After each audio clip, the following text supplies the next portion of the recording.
यह है कलीम न्यूज़।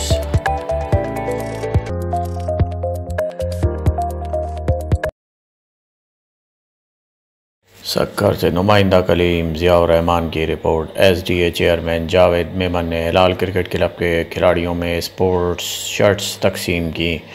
तंदुरुस्त रहने के लिए नौजवानों को तालीम के साथ स्पोर्ट्स की सरगर्मियों में बढ़ चढ़ कर हिस्सा लेना चाहिए। जावेद मेमन।